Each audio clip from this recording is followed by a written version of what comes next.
This week at the movies, the people who brought us the Bourne movies embark on a dangerous new mission. Matt Damon stars in Green Zone from director Paul Greengrass. People are dying out there. I want to know why. Also coming up this week. My dad just doesn't know what's going on right now. What's going on right now? Robert Pattinson leaves the vampires behind, at least for one film, for a Manhattan love story in Remember Me. We're getting married. We are.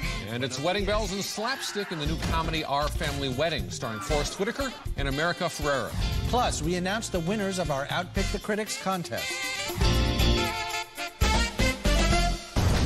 What do you think you're doing here, Miller? You're off reservation for a reason. What is it? I came here to find weapons and save lives. It's a little more complicated than that. Well, not to me, it isn't. Matt Damon is hunting for weapons of mass destruction and finding a pack of lies in Green Zone. I'm Michael Phillips of the Chicago Tribune. And I'm A.O. Scott of the New York Times. Matt Damon has become one of the screen's most durable and reliable actors, and his latest, Green Zone, is also his latest collaboration with director Paul Greengrass, with whom Damon did the second and third terrific Bourne pictures. Now, this one's a skillfully made but frustrating film about an exercise in frustration, the hunt for WMD in the early stages of America's war in Iraq. Damon's fictional character, Miller, is a U.S. Army warrant officer who, in this scene, has just completed his third fruitless search for WMD. Okay, sir, I'll give you an example. We rolled into a site, Diwania, last week. Okay, 101st took casualties securing it for us. We got in there and found it was a toilet factory. I'm saying there's a disconnect between what's in these packets and what we're seeing on the ground. Miller locks horns with a weaselly Pentagon official, played by Greg Kinnear, as well as Special Forces troops trying to keep a top general in Saddam Hussein's former military from revealing too much to Miller. Now here, in one of Greengrass's many breathlessly shot and edited action sequences, Miller turns on his kidnappers. What the?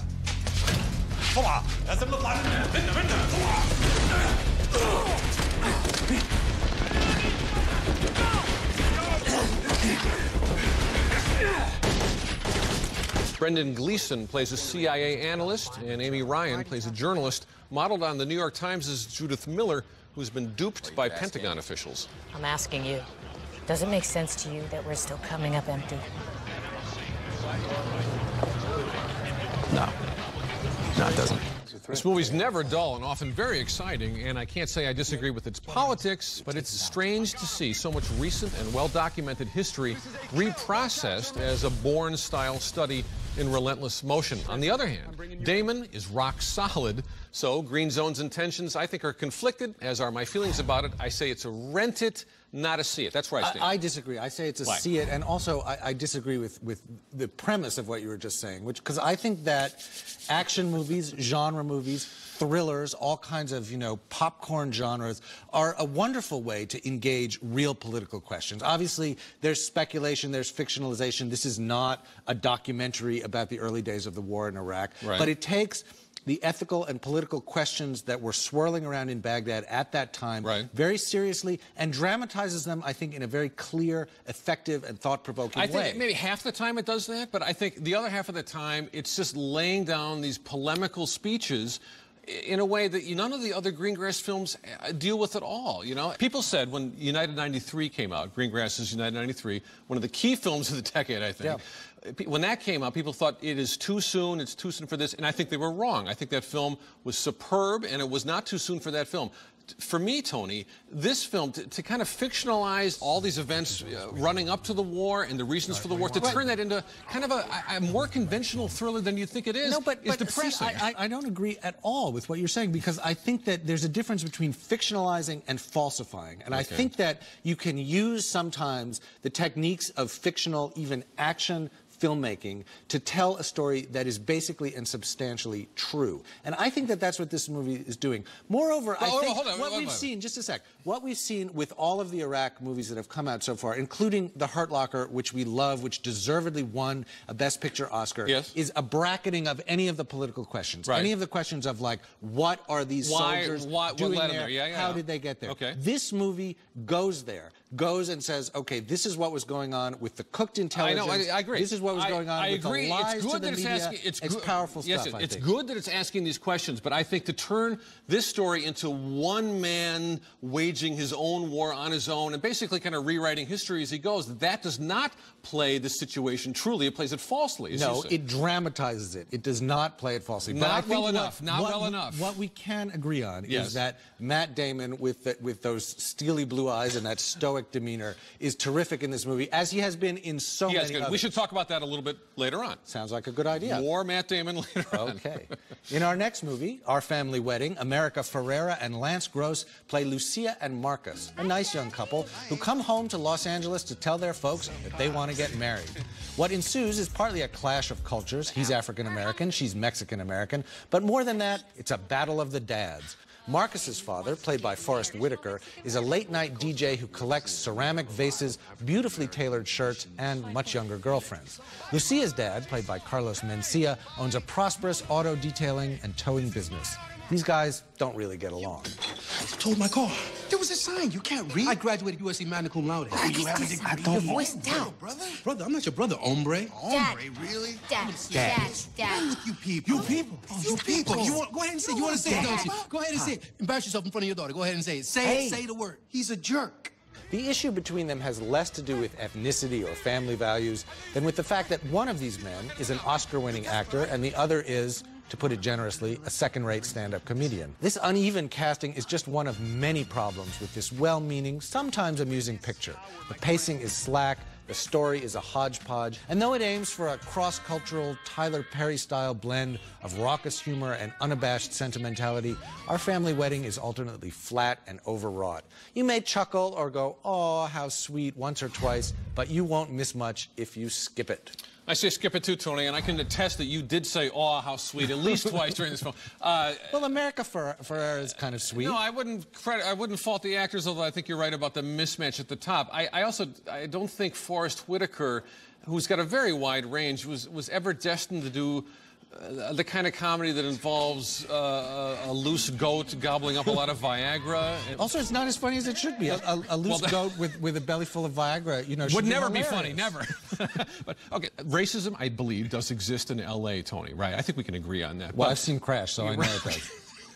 But this film pretends that like these cross-cultural marriages have never happened in L.A. of all cities, where a lot of these problems are actually kind of half solved already. I didn't buy a word of this thing, and I didn't laugh enough. No, I didn't, and I only hope that Forrest Whitaker got to keep some of those shirts, because he is wearing some beautiful shirts in this. Yeah, I love it too that he's a late-night DJ and he's living in a $9 million house in the hills. It's like, maybe we should look into another line of work. Where's my $9 million? And coming up next, Robert Pattinson from Twilight and Emily DeRavin from Lost star in the romantic drama Remember Me. And later, who's taking home the prizes in our Outpick the Critics contest? Stay tuned to find out if you're the winner. In my global politics class. Go get him. I don't date sociology majors. Lucky for you, I'm undecided. About what? Everything. Our teenage years are genetically designed for us all to confuse banality with profundity, which brings us to our next film, Remember Me. Now, we knew Robert Pattinson could brood from the first two Twilight films, but in Remember Me, the actor asserts his powers of brooding concentration in a non-vampire setting. This is a star-crossed lovers' romance set in the fateful year 2001 on the island of Manhattan, and Pattinson plays Tyler, a high-born college student who feels smothered by his family's wealth. Emily DeRavin plays Allie, the working-class daughter of a cop who arrests Tyler after a run-in with some street thugs. Tyler's aggravating roommate dares him to get revenge on the cop by making a conquest of his daughter. So, first date. I have my dessert first. Oh. Is that a political statement or a medical condition, perhaps? I just don't see the point in waiting.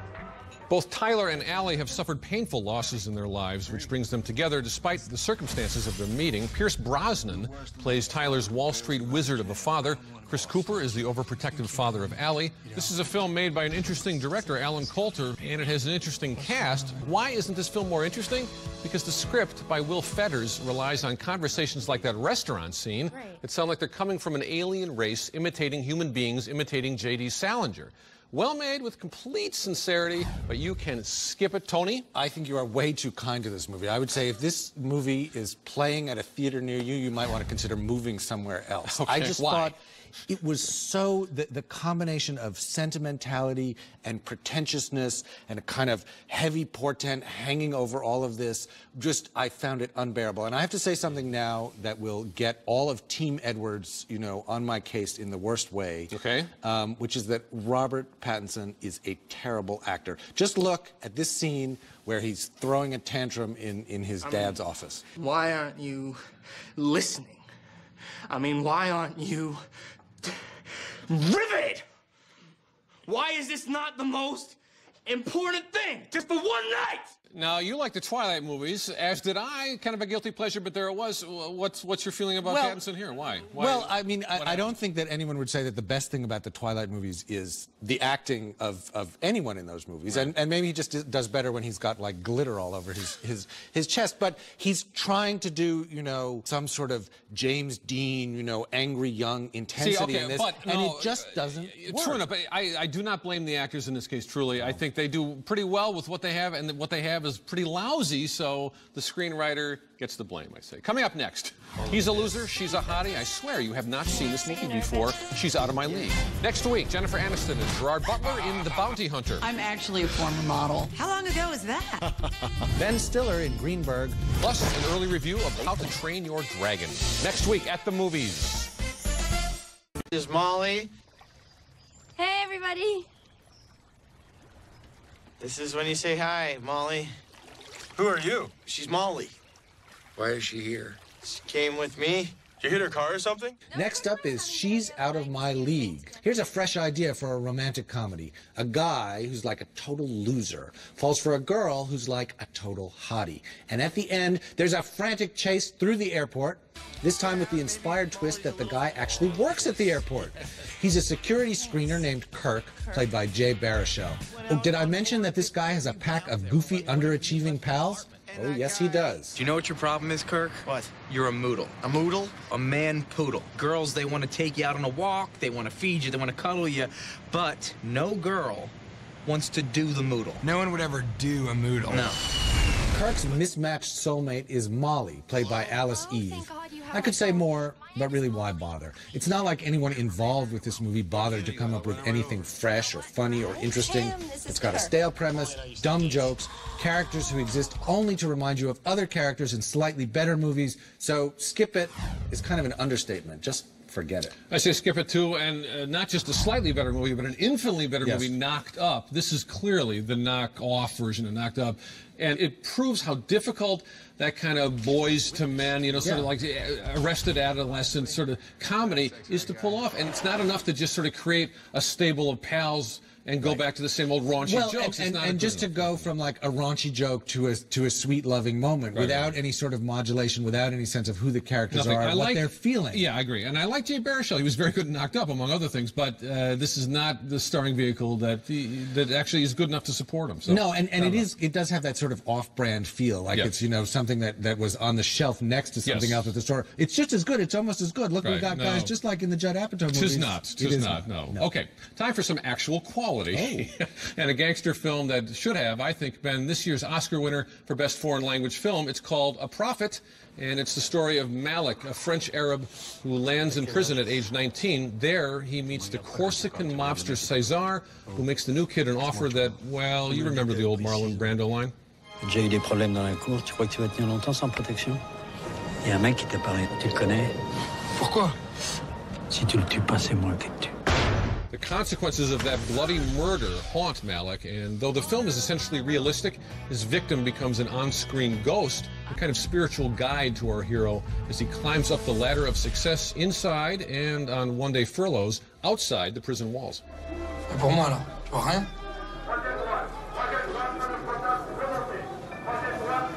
Si, la neige. That's a rare moment of peace in a gripping and very violent film, and we experience everything through the eyes of Malik, played by Tahar Rahim. He's good, but it's César, the lion in winter, played by the fantastic actor Niel Arestrup, who dominates director Jacques Audiard's beautifully made genre mashup of the prison picture and the Gangland Saga. It's a very good French film. I say see it. Absolutely, see it. And for anyone out there who is, put off by the subtitles, this is solidly, in the tradition of Scarface or Goodfellas, or if you like to watch, The Wire on HBO, because it goes inside the world of these criminals, both on the inside and the outside. It's just a really satisfying meaty film. And I think like the original Scarface back in '32, you really, you're enticed by this sort of rise to power and a little bit repelled by it, but it's right down the middle, and audiences are always going to be in love with gangsters for that reason, I think. It's that the power and the allure and the violence is all kind of part of the mix here. Well, but and it's also very good film. One of those movies that shows you something about French society and the ways that it's changing with generations of immigrants coming in, and without preaching or teaching lessons. It goes to contemporary reality, but without leaving the kind of the gripping suspense and the big storytelling. And among other ethnic groups, Arabs have had a raw deal on screen, not just in Hollywood but everywhere, and they're usually playing third Muslim on the right, or like anonymous bad guys, and here you have actually a fully fleshed portrait. Terrific movie. Coming up next, we're announcing the winners of our Outpick the Critics contest. 2 people are taking home some great prizes. Are you one of them? Plus, from Oscar-winning writer to big screen action hero, we're going to take a look at the movies that made Matt Damon a star. Why 0014? I'm twice as smart as 007. Now it's time to announce the winners of our Oscar competition, Outpick the Critics. I finished with a humiliating 13 out of 24 categories correct. I will never live that down. That is a source of everlasting shame. But I'm happy to say it meant that somebody won. Outpicking me and winning a 46-inch HD TV is Michael Kilmeyer of Imperial, Pennsylvania, who got a very impressive 21 out of 24 categories right. So congratulations, Michael. 21 out of 20 is better than me. I picked 18 out of 24 categories correctly. Winning the Blu-ray player in a library of Blu-ray movies is Sharon Asquith of Santa Fe, New Mexico. Sharon got 22 out of 24 categories correct. Very impressive, yes. Very impressive. Well, wait till next year. Okay, earlier in the show, we discussed Matt Damon's new film, Green Zone. And now we're going to take a look back at the movies that Tony and I feel made us realize that not just a movie star here, but a real actor, and a really solid, reliable one. Yeah, and you see that even in the movies that made him such a big movie star, the 3 Bourne movies. I think especially in the last 2 that he did with Paul Greengrass, because there he's playing this character who's a complete blank, a cipher, who doesn't even know himself. It's really magnetic and interesting and complicated, and yet utterly kind of minimalistic. Have a look. I've tried to apologize for what I've done. For what I am. None of it makes it any better. I think Damon's work in these films, not surprising that the work is effective. The surprise was how great the movies were all told. But look at the range here, Tony. Damon going from that to something like Soderbergh's recent comedy, this one-of-a-kind comedy called The Informant. This is an entirely different style of acting. He seems like a real good guy. I hope he doesn't mind me calling him Brian instead of Agent Shepard. I might even try Bry out. Right on the edge of caricature, but very dry, and it's just a really artful performance, And for me, I guess the movie that indicated some of this potential, that we've seen, because he's done lots of stuff. He's done Dogma. He did that movie where he was, Siamese twins with Greg Kinnear. But for me, it was Ripley, where he's playing this complicated character who you can't quite see into. This is the talented Mr. Ripley, yes, Anthony McGill, yeah. And he's taking the character in a very interesting, almost experimental direction. I think that was a transitional film. I don't think he was really quite up to that role then. I think he could do that role beautifully now, but if it made him the actor he is today, and he really is great, I think, in his way, and in many different kinds of roles, then it's great he got that part when he did. Yes, okay. All of the movies that we mentioned are available on DVD right now. Coming up next, can't decide what to see in theaters? Stay tuned for my 3 to see. What happened to your clothes?